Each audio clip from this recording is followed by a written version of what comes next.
During dinner at a restaurant, my mother-in-law made a deeply hurtful remark, suggesting that I didn't belong simply because I wasn't related by blood. Her words stung, making me feel undervalued, and I had the sudden urge to leave. As I rose to go, she demanded that I pay for the meal since I was leaving early. Feeling mistreated, I refused to pay for everyone else's dinner. My name is Samantha, and I work in an office. My husband, Peter, and I have a generally happy marriage, but there's one significant issue: his mother. She constantly criticizes me and interferes in our lives. Although I've shared my concerns with Peter, he doesn't see it as a problem, believing her actions are just signs of affection. Over time, her intrusions worsened. She had a key to our home, given to her by Peter, and would let herself in uninvited, critiquing everything from my housekeeping to spreading unfounded rumors about me to our neighbors. I begged Peter to consider moving, but he was too preoccupied with work to address the situation. Then came a turning point. Peter received a significant promotion and a raise after completing a major project. I saw this as a chance for a fresh start and suggested we think about starting a family now that we were financially stable. I hoped this would make him realize the negative impact his mother was having on our lives and see the need for change. However, Peter had a different perspective. He believed that if we were going to start a family, we should live in a more child-friendly town with good daycare options and parks, unlike our current neighborhood. After some discussion, Peter finally agreed to move, and I was thrilled. But my joy was short-lived. The very next day, my mother-in-law showed up unannounced, as usual. I braced myself for her typical criticisms, but she was surprisingly pleasant. She came to celebrate Peter's recent success and invited us to dinner at a fancy restaurant known for its exceptional food and service. "It's posh, and everyone raves about it," she said, inviting me to join her. "That sounds nice," I replied, keeping my tone polite despite my lingering frustration with her. "Clear your schedule. I really want you to come," she insisted, ignoring my attempts to decline. "Don't say no. We want you there," she added firmly, leaving me no choice. After she left, smirking, I felt something was off. She had excluded me from events before, but now she was adamant about including me. Later, I discussed it with Peter, who revealed that his mother had already arranged for us all to attend together, specifically choosing this restaurant to celebrate as a family. This sudden shift in her behavior left me conflicted. Peter was excited about the dinner. "Don't you feel the same, Samantha?" he asked. But I couldn't share his enthusiasm. "Sorry, but I'm not excited. I'm worried about how much it's going to cost at such an expensive restaurant," I admitted, my unease growing with each passing moment. "I don't want to go. Just tell them I have something urgent and enjoy yourself," I told Peter, feeling a growing sense of unease about the dinner. "Why are you being so negative?" he asked, clearly frustrated. "It's not just us. My brothers and their wives are coming too. It would look bad if you weren't there with the whole family." I could see how excited he was about dining at such a fancy venue for the first time, but I felt trapped. My reluctance was brushed aside, and it seemed like my husband was more aligned with his mother's perspective than mine. Feeling unsupported and desperate, I took a drastic step. I ordered a voice recorder online, suspecting that the harassment from my mother-in-law wouldn't end at this celebration. I planned to discreetly record her behavior, hoping it would finally make Peter understand what I had been enduring. If he continued to dismiss my concerns, I even considered divorce. Oddly, preparing for that possibility brought me a slight sense of relief. As the day of the dinner approached, I felt somber and filled with apprehension. I hardly knew Peter's brothers, having only met them briefly at our wedding, and my interactions with their wives were limited to basic pleasantries. When we arrived at the restaurant, we were escorted to a private room. Inside, my mother-in-law, Peter's brothers, and their wives were already seated. Peter glanced around, perplexed. "Did the waiter get the seating wrong?" he asked, noticing there was no seat for me. "I'll go ask. Everyone please start without me." He stepped out of the room to speak with the staff. As soon as he was gone, my mother-in-law stood up, her expression cold and stern. "There's no seat for you," she said, her tone biting. "Why would I invite a stranger who just married my son to a family celebration?" Her words stung, but before I could respond, she continued. "You have a choice. Prove you really want to be part of this family, or leave and never come back. Decide now." I didn't hesitate. "I'm leaving," I said firmly, rising from the table without a second glance. "I'm leaving," I stated firmly, without a moment's hesitation. My mother-in-law looked startled, as if she had expected me to beg for her acceptance instead. Listen to me carefully, she continued, undeterred by my response. If you pay the entire bill for everyone here, I'll acknowledge you as Peter's wife. I understand you must feel frustrated being treated like an outsider. So pay up and become part of the family. I already told you, I'm leaving. Why should I cover the expenses for someone else's family gathering? I retorted, turning to go. She slammed her hand on the table and raised her voice. Can't you see I'm offering you a chance to be part of the family? Are you really okay with remaining a stranger? Pay up. No, I replied calmly. I'm perfectly fine being seen as a stranger. And since I'm not family, I won't be paying for your meal. Goodbye, mother-in-law. With finality, I turned and walked out of the room. She tried to follow, but by the time she reached the doorway, I was already gone, leaving the confrontation and the oppressive dinner behind me. By the time I reached the exit of the restaurant, I was determined to go straight home and send Peter an email explaining the entire ordeal. To my surprise, he arrived home just 15 minutes after I did. He explained that the waiter had confirmed there was no mistake with the reservation. My mother-in-law had deliberately caused the scene. It turned out that my decision to stand up for myself had a ripple effect. The wives of Peter's brothers had witnessed the incident, and their perspective on the family dynamics shifted dramatically. The wives who had silently endured similar mistreatment from my mother-in-law found strength in my actions. Emboldened by my stand, they too decided to leave the restaurant, making a decisive statement of solidarity. Their husbands, the eldest and third sons, quickly followed them out. I braced myself for the inevitable backlash, and sure enough, within 4 hours, my phone began ringing nonstop. It became so incessant that I eventually blocked her number, but one call slipped through from an unknown number. Hello, sorry for calling so late. Is this Samantha's mobile phone? The man on the line introduced himself as a police officer from a nearby station. He explained that after everyone had left the restaurant, my mother-in-law had stayed behind, trying to continue eating. Shockingly, she attempted to charge the bill to me. However, the restaurant staff, already displeased with her earlier behavior, denied her request. They believed I had no intention of returning to settle the bill, especially after leaving upset. Finding herself in a bind, my mother-in-law was advised to pay by card, but she had neither a card nor enough cash to cover the expenses for everyone's meals. Desperate, she tried to reach out to other family members for help, but none responded to her calls. Frustrated and enraged, her anger escalated, and she began breaking expensive vases and flower pots inside the restaurant. The disruption prompted the staff to call the police.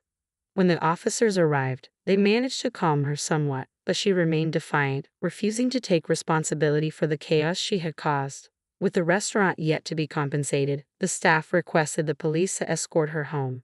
Feeling the sense of duty, despite having ignored the earlier calls, my husband and I reluctantly returned to the restaurant to address the situation. Upon arrival, we found the police still attempting to pacify my mother-in-law. The moment she saw me, she glared and shouted, "You're useless. This mess happened because you didn't pay the bill. Isn't it only natural to help your mother? Pay up now." Her nearly threatening tone, especially in front of law enforcement, took me aback.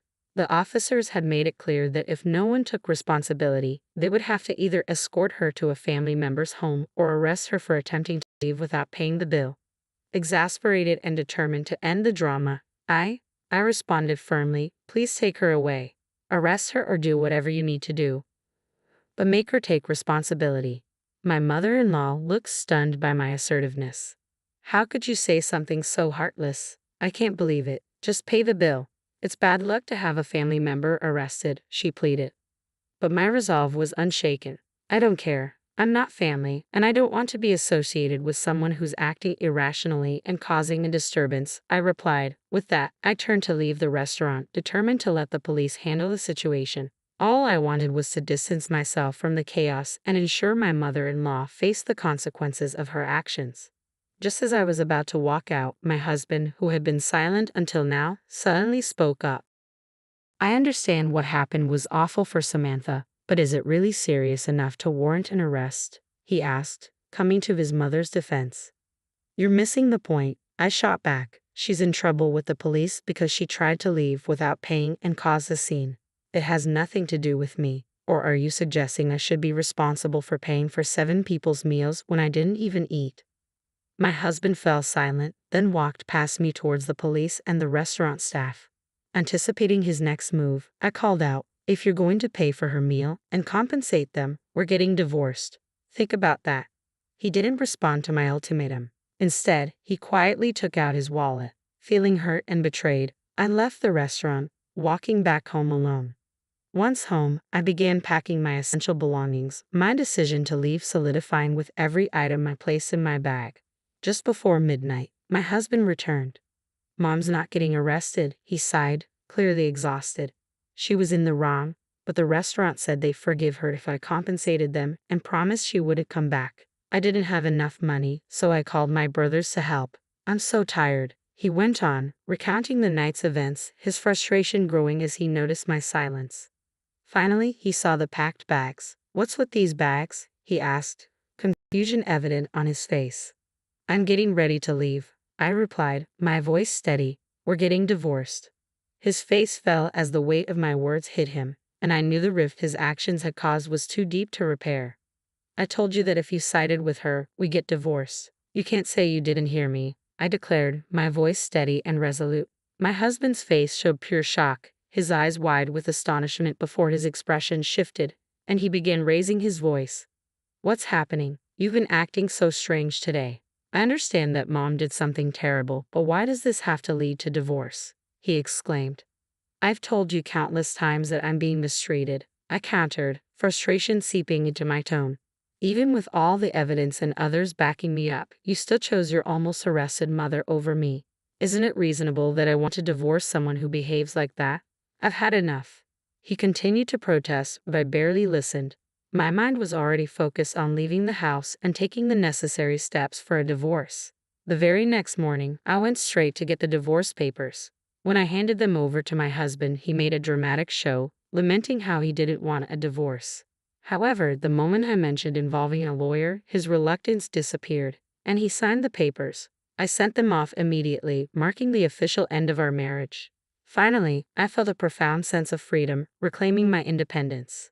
Soon after, my now ex-husband moved out and went to live with his parents. It turned out he had relied heavily on me for household chores, and without me, he struggled to manage on his own. The apartment quickly fell into disarray, and disliking the mess, he ended the lease and returned to his parents' home.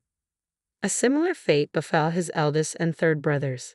On the day my husband called them to help with the financial compensation at the restaurant, both encountered conflicts with their wives. Their wives had refused to pay for a debacle caused entirely by their mother-in-law. These tensions exposed deeper issues in their marriages, revealing a pattern of behavior far beyond my situation. However, both brothers chose to dip into their savings to help their mother without consulting their wives. This financial decision sparked heated disputes and strained their marriages, leading to serious talks of divorce. Ultimately, both brothers moved back to their parents' home, joining my ex-husband and mother-in-law. Like their mother, they refused to engage in any housework, preferring to rely on others. The entire family dynamic became the talk of the neighborhood, fueling endless gossip. Neighbors whispered about how the wives had allegedly abandoned their husbands, but in truth, they were simply standing up for themselves against a toxic family environment. In the end, my mother-in-law and her 3 sons, reluctant to grow up and take responsibility, found themselves all living together again, trapped by the very behaviors that had driven their families apart. The 3 brothers, in response, received staunch support from their mother, who blamed all the family strife on their wives. My ex-husband, hearing about this, nodded smugly, convinced that divorcing me had been the right decision. Despite the swirling rumors, my relationship with the neighbors remained strong. They knew all too well about my mother-in-law's difficult personality and kept a respectful distance from her, occasionally sharing quiet laughs about her antics. Over time, my mother-in-law developed a notorious reputation in the neighborhood as a parent who had failed to properly raise her sons. My ex-husbands were labeled as mama's boys, criticized for siding with their mother instead of supporting their wives. Despite their attempts to reach out to me, I took decisive steps to start anew. I changed all my contact details and moved to a new house, ensuring they couldn't find me, securing my peace and beginning a fresh chapter far from the turmoil of the past. Since cutting ties with my mother-in-law and her side of the family, my life has transformed remarkably for the better. The relief of no longer having to deal with the constant stress and drama she caused is immense. Even more, the opportunity to form new friendships has greatly enriched my life. During the turbulent time of my divorce, I found unexpected camaraderie with the ex-wives of my former husband's brothers. Our shared experiences with my mother-in-law brought us together, and we've since grown close. Now, we frequently meet up for meals and enjoy weekend shopping trips. Ironically, I find myself grateful to my ex-husband for one thing, introducing me to these incredible women who have become dear friends. In just 3 days, we're planning to explore a new cafe in town. It's refreshing to engage in activities that bring us joy, free from the toxic relationships of the past. This newfound freedom is incredibly liberating. I'm now living the life I've always wanted, surrounded by friends who uplift and support me. Reflecting on how different my life would have been without these friendships, I realize how much they've filled a void I hadn't even recognized. For that, I am profoundly grateful. I cherish these bonds deeply and hope they last a lifetime, as they have truly changed my perspective on what it means to have supportive, meaningful relationships.